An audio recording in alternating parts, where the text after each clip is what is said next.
Assalamualaikum warahmatullahi wabarakatuh. Hari ini kita akan masuk di materi baru, yaitu jaringan tumbuhan. Nah, disiapkan ya buku tulisnya.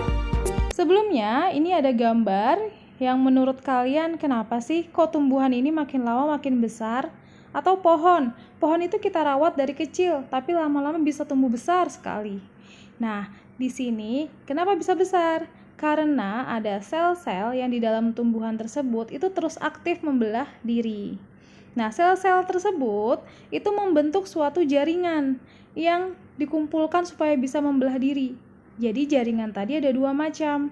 Ada yang dinamakan dengan jaringan meristem dan ada juga yang dinamakan dengan jaringan permanen.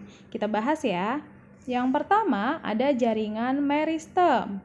Ya, gambarnya seperti ini. Nah, di sini ada apikal, interkalar, lateral. Itu apa ya? Saya jelaskan satu-satu. Meristem apikal itu berfungsi untuk membentuk tunas sebagai cikal bakal jaringan baru. Sedangkan meristem lateral itu berfungsi sebagai pertumbuhan sekunder seperti perbesaran akar dan batang. Kemudian yang ketiga interkalar, berfungsi dalam proses terbentuknya bunga. Jadi sudah mulai paham ya, 3 bagian jaringan meristem. Selanjutnya ada yang dinamakan dengan jaringan permanen. Di sini ada 4 macam ya jaringan permanen ini. Yang pertama ada jaringan pelindung. Gambarnya sesuai ya, di situ sudah ada gambarnya. Jaringan dasar, jaringan penyokong, dan ada jaringan pengangkut. Kita akan bahas satu-satu ya. Yang pertama ada jaringan pelindung. Pelindung itu biasa disebut dengan epidermis. Kalau kalian lihat dari gambar ini, epidermisnya yang mana sih? Ya benar, bagian paling luar. Atau kalau di tubuh kita itu contohnya adalah kulit. Itu melindungi, makanya disebut dengan jaringan pelindung. Yang kedua ada jaringan dasar atau parenkim. Fungsinya apa? Tempat berlangsungnya fotosintesis.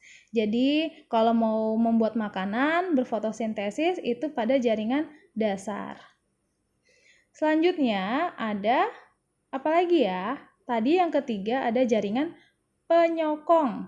Fungsinya sebagai penguat tumbuhan atau penyokong tumbuhan. Di sini ada 2 macam ya jaringan penyokong itu. Ada kolenkim dan ada sklerenkim. Kolenkim ini ditemukan di bagian-bagian tumbuhan yang masih muda.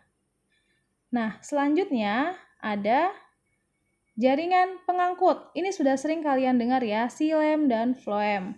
Jadi jaringan pengangkut di sini, xilem ini berfungsi untuk mengangkut air dan mineral dari tanah ke daun melalui akar. Sedangkan floem itu mengangkut zat-zat hasil fotosintesis ke seluruh tubuh melalui daun. Demikianlah pembelajaran kita hari ini. Terima kasih karena sudah menyimak. Saya akhiri dengan mengucapkan alhamdulillahirabbil alamin. Wassalamualaikum warahmatullahi wabarakatuh. See you.